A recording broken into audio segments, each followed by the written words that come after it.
Israel is marking the 20th anniversary of a massive airlift of Ethiopian Jews called Operation Solomon. The arrival and integration of tens of thousands of Ethiopians into Israeli society has presented major challenges and many lessons learned. VOA Scott Bobb has that story.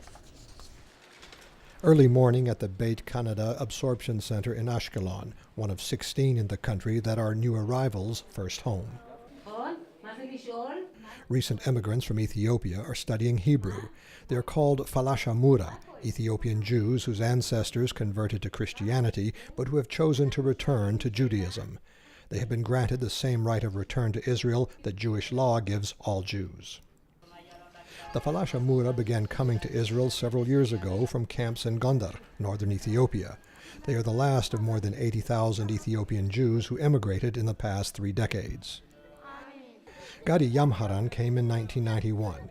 He now works with a privately funded Jewish agency that manages the complicated process of immigration and integration.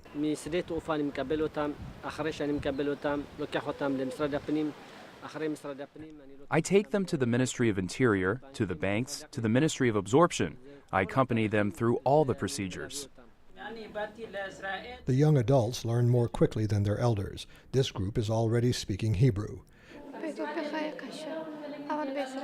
It was very hard in Ethiopia, but in Israel it's easy. I am happy here. The children go to public schools in Ashkelon during the day. Afterwards, they come here for activities like skills development and sports.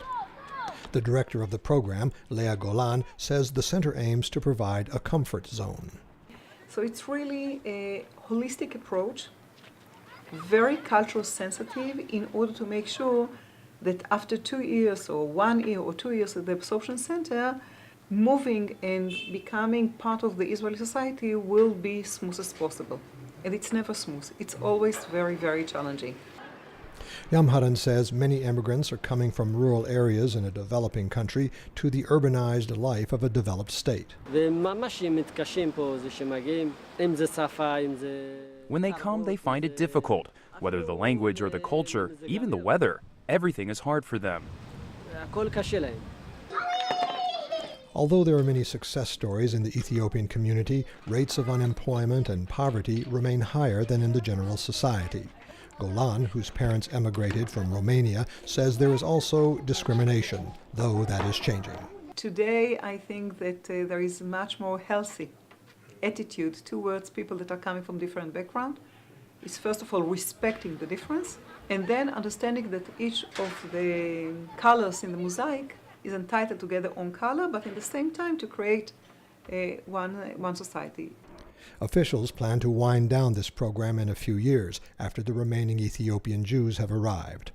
Although great efforts are being made to help them adjust, for some immigrants it may take generations to feel really at home. Scott Bobb, VOA News, Ashkelon, Israel.